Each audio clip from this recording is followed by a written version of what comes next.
Bismillah.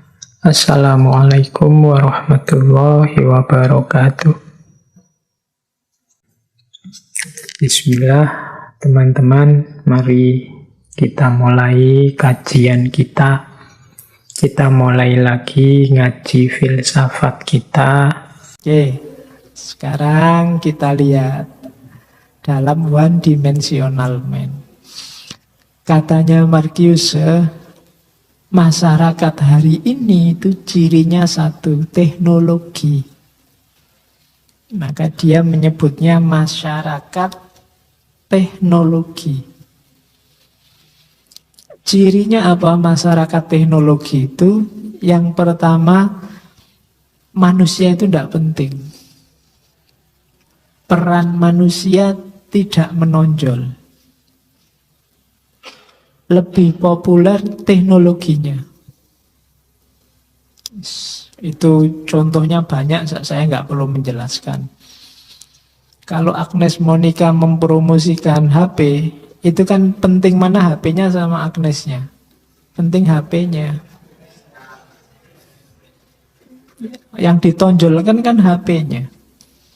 Ya kan, motor keluaran baru, mobil keluaran baru, meskipun yang mengiklankan seksi-seksi, tetap kan yang ditonjolkan mobilnya, motornya.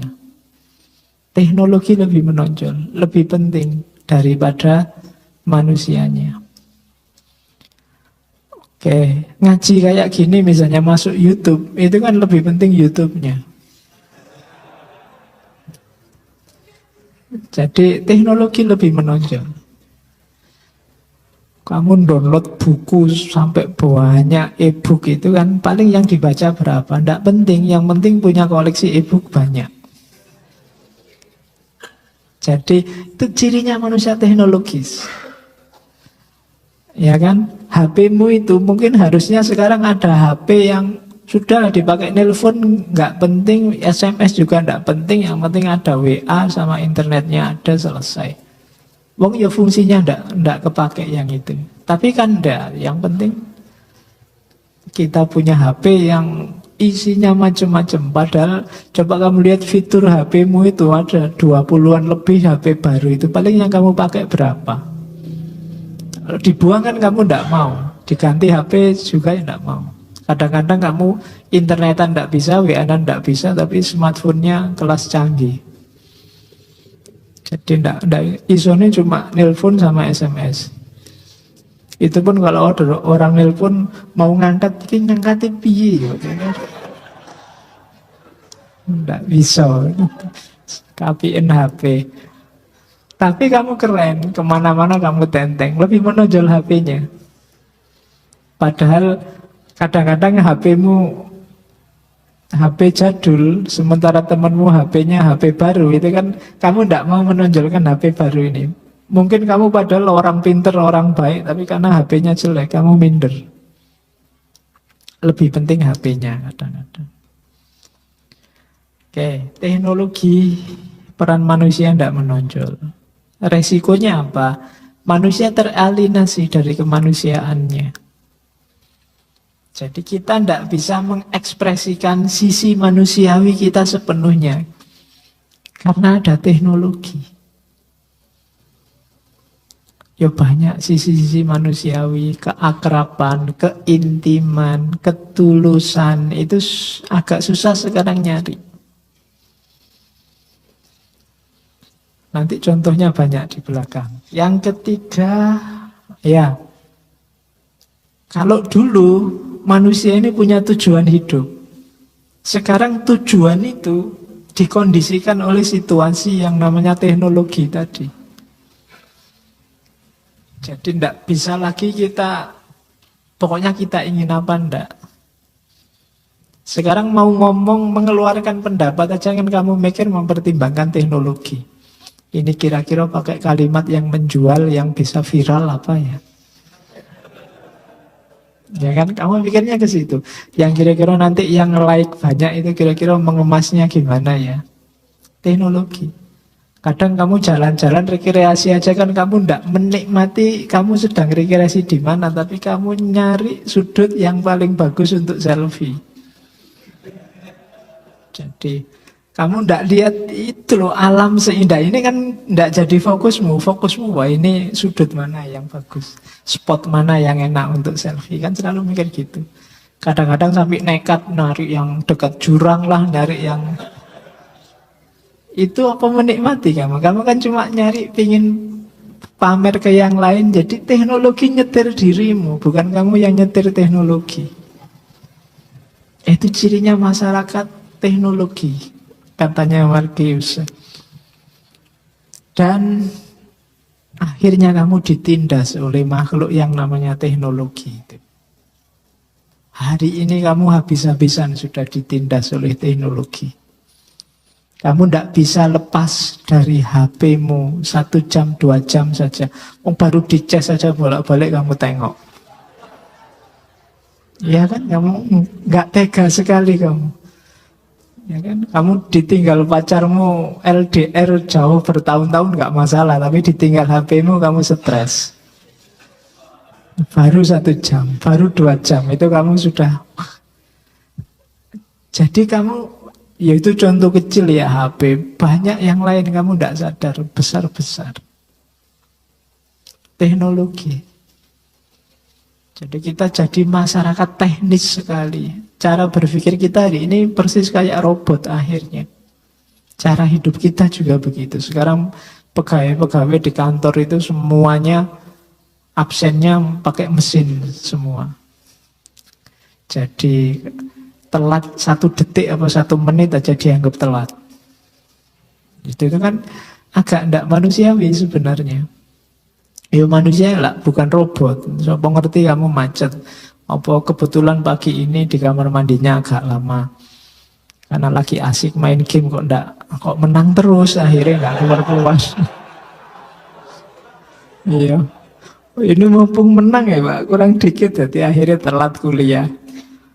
Oke, jadi teknologi sekarang menindas kita dalam banyak aspek, termasuk televisi, HP, mobil merek terbaru, motor merek terbaru, merek baju, jaket, celana, macam-macam. Itu kan penindasan demi kita tidak lagi main fungsi, tapi banyak main gengsi teknologi. Oke, nah dilanjutkan kalimat-kalimatnya Markius ya. Ternyata manusia melayani kemajuan, bukan kemajuan melayani kebutuhan manusia. Jadi ternyata harusnya teknologi itu bikin kita mudah. Tapi karena kita yang dijajah oleh teknologi, kita yang melayani teknologi. Harusnya punya robot itu hidup kita jadi lebih ringan, bahasa kasarnya kan gitu. Tapi begitu punya robot, kita lebih sibuk lagi memelihara robot. Ya kan? Jadi kebalik.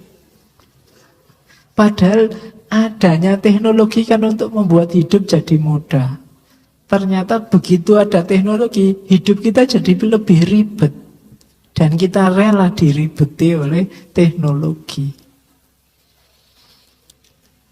Oke, terus itu kenyataan pertama. Kenyataan kedua,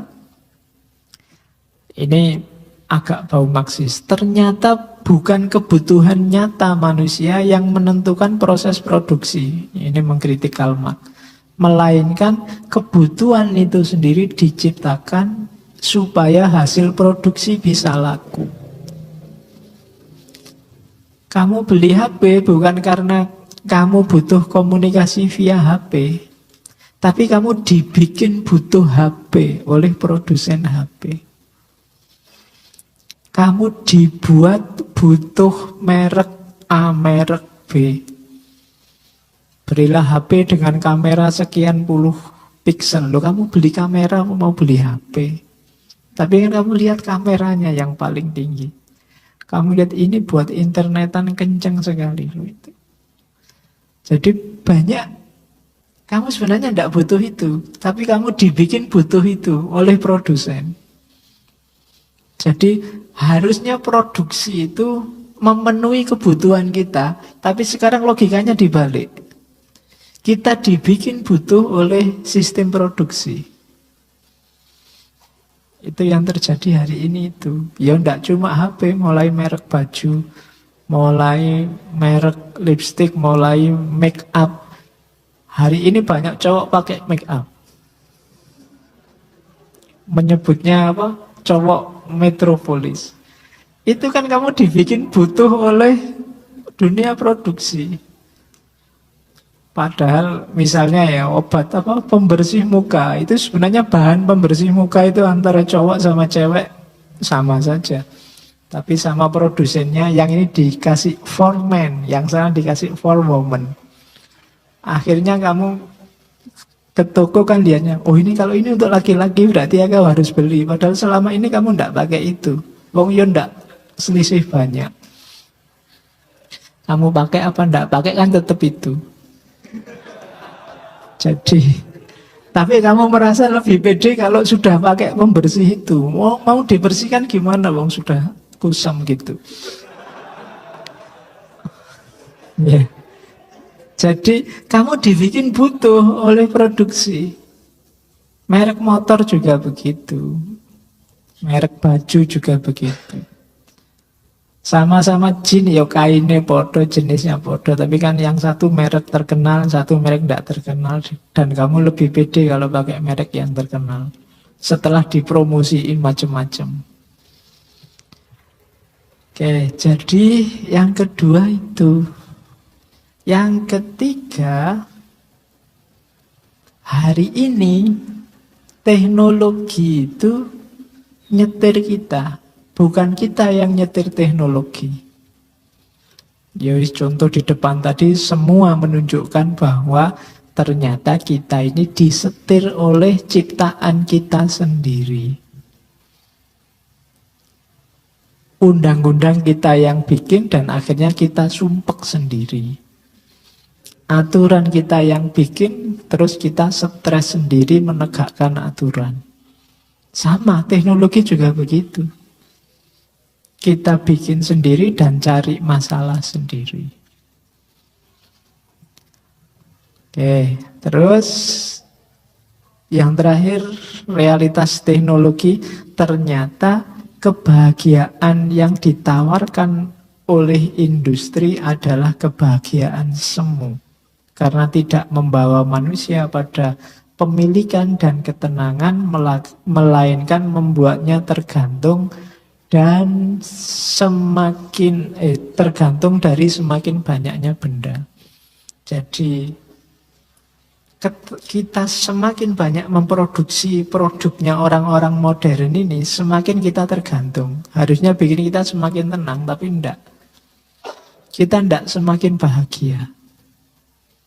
Beli motor terbaru malah bikin was-was. Akhirnya kita pakai kunci duplikat sampai 3 atau 4 sudah pakai. Biar tidak kemalingan, Pak. Malah was-was. Pokoknya ada yang terbaru malah bikin kita sibuk, bikin kita sumpek. Beli HP terbaru, akhirnya beli casingnya aja rangkep 2, ditambahin ring lah, tambahin macam-macam. Untuk melindungi itu kan malah bikin ribet. Tidak tambah bahagia, tambah was-was. Jadi ternyata mode produksi kita itu menjebak kita sendiri. Tidak perlu ada penjajahan, kita sudah dijajah habis-habisan. Oleh siapa? Bikinan kita sendiri. Produknya manusia sendiri. Itu realitas masyarakat teknologi. Katanya Marcuse. Bahkan orang bekerja. Kerja itu kan harusnya untuk merealisasikan eksistensi diri, mengembangkan diri, atau paling tidak memenuhi kebutuhan. Tapi sekarang yang namanya kerja bukan memenuhi kebutuhan, tapi memenuhi hasrat untuk konsumsi. Sebenarnya kamu ngangkring sudah cukup. Tapi kan hasrat konsumsi menuntut kamu ngafe. Wong kamu beli es teh di angkringan 1.500, 1.500 kamu sudah sisa-sisa itu karena esnya banyak jadi dingin. Tapi begitu kamu ke kafe beli iced tea itu bisa 15.000. Ya podo es teh sama iced tea kan gitu. Iya. Yang sana black cafe, yang sini kopi hitam, tapi harganya jauh. Harganya jauh ternyata. Loh, kita kerja itu ternyata memenuhi kebutuhan yang black cafe tadi loh. Kebutuhan konsumsi. Wong kita ndak butuh sebenarnya. Tapi hasrat konsumsi kita. Hasrat ini muncul dari mana? Rekayasanya produsen. Seolah-olah kita butuh merek pasta gigi. Mungkin isinya pasta gigi itu sama, tapi produsen kan pinter. Yang ini sekian puluh kali jadi putih. Yang sini segar 12 jam.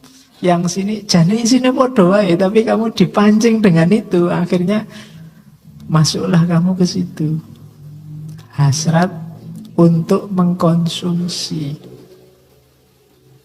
Sehingga harusnya kayak di teorinya Karl Marx, orang itu mengaktualisasikan diri antara lain melalui pekerjaan. Ternyata pekerjaan justru jadi faktor yang memperbudakmu. Kenapa? Karena kamu bekerja untuk mengejar konsumsi. Nah, itu problem kita hari ini. Kamu membayangkan, bahkan kamu kuliah, terus setelah kuliah kan saya harus kerja, Pak. Kalau kerja, pokoknya saya gaji pertama mau beli HP terbaru. Gaji kedua, targetmu kan selalu begitu nanti akhirnya. Wah, ini ada baju mahal. Besok kalau saya sudah kerja, saya beli yang kayak gini. Mikirnya selalu begitu. Sementara saya tidak bisa belilah. Kamu lihat mobil di luar, mobil bagus sekali ya. Besok kalau saya dapat uang, kerjaku tinggi, tak beli yang kayak gini. Rancangannya sudah begitu sejak awal di pikiranmu. Dan kamu diperbudak oleh cara berpikir begitu. Jadi teknologi menjebakmu sekarang. Oke. Kayak HP itu kan tiap bulan selalu ada HP versi baru di launching. Dan kamu mau-maunya yang lama diganti yang baru. Padahal itu nggak selisih apa-apa. Ada S6, S7, wong kamu S3, S2 aja nggak selesai-selesai. HP-nya sudah sampai S8 loh. Kamu disalib berapa generasi oleh Samsung itu. Kamu S2-nya lamanya luar biasa. Oke, jadi dan bahkan teknologi yang luar biasa itu tidak membuat kita sesama manusia semakin dekat. Tapi kita semakin terisolasi. Kita asik dengan dunia kita masing-masing. Kalau zaman saya kuliah dulu belum ada HP.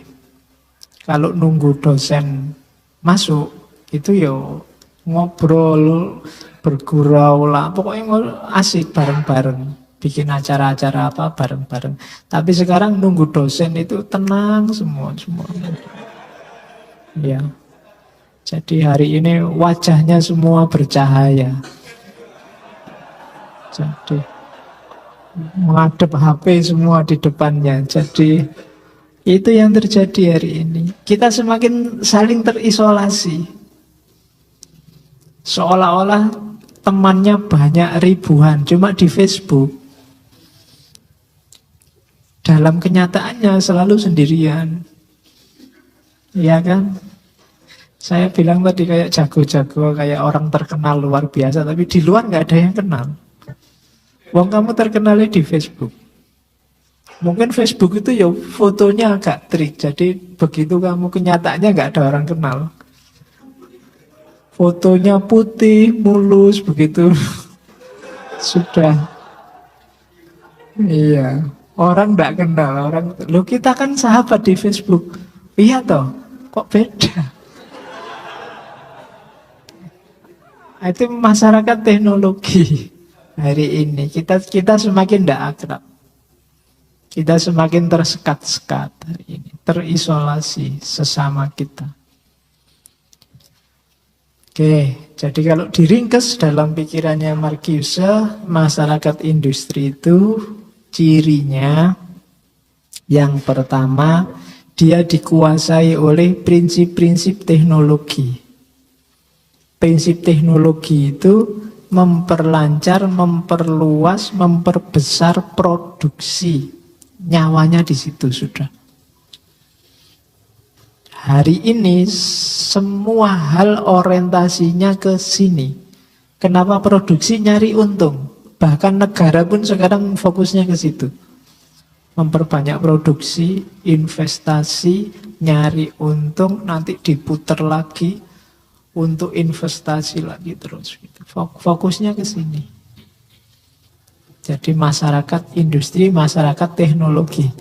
Ciri yang kedua, meskipun teknologi tadi sebenarnya sangat rasional, tapi secara umum kita tidak rasional. Jargonnya masyarakat modern itu rasional dalam detail, tapi irasional dalam keseluruhan. HP terbaru itu kan sangat canggih, itu pasti hasil rasional luar biasa, rasional dalam detail. Sekarang ada yang bezel-less, nggak pakai batas, macam-macam.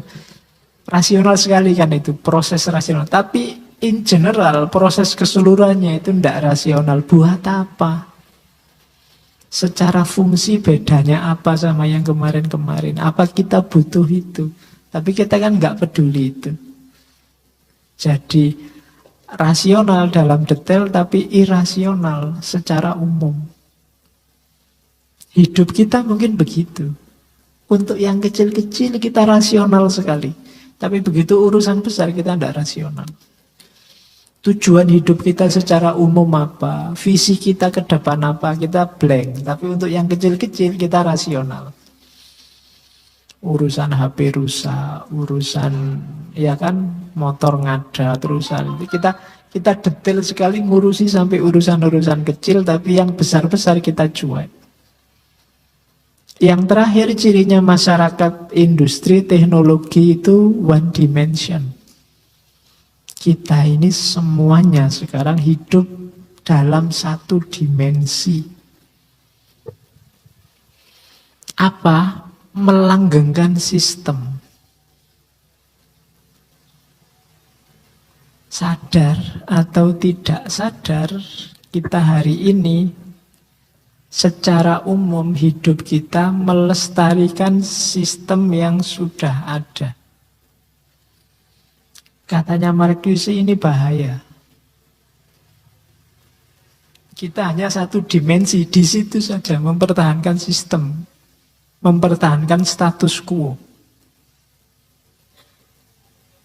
Sistem yang orientasinya produksi saja tadi, yang menipu besar-besaran kesadaran kita, yang mengalienasi kita, yang menindas kita, sekarang itulah yang kita bareng-bareng seluruh dunia mempertahankan. Kita sudah tidak kritis lagi. Kita manusia yang hanya satu dimensi. Tidak bisa berpikir ada alternatif-alternatif baru. Mungkin kita mengkritik kapitalisme, mungkin kita mengkritik sistem politik pemerintahan, mungkin kita itu detail. Tapi secara umum arahnya masih satu, mempertahankan status quo. Jadi mempertahankan sistem besar. Dan semua, mungkin kita diskusi kemanusiaan, kebebasan, otonomi, hubungan sosial. Ini semua kita diskusikan, tapi arahnya sebenarnya satu, sama. Tetap status quo harus jalan. Yang selama ini jalan, tetap harus jalan. Yang mengkritik kapitalisme, habis-habisan ditelan oleh kapitalisme. Mengkritik kemiskinan, di hotel-hotel mewah. Sebenarnya kita sudah ditelan semua, susah keluar dari sistem besar ini karena sistem besarnya memang rancangannya satu dimensi, mempertahankan status quo. Makanya ada buku tulisannya Fukuyama itu The End of History. Kapitalisme dan demokrasi itu sistem final sudah. Jadi tidak bisa, itu sistem besar kita akhir zaman itu. Jadi setelah ini tidak ada sistem baru lagi kecuali kiamat. Ya, kan sudah banyak orang yang meramalkan kiamat. Oke, saya kira itu teman-teman. Ketemu lagi insya Allah minggu depan. Wallahul muwaffiq, wallahu a'lam bishawab. Wassalamualaikum warahmatullahi wabarakatuh.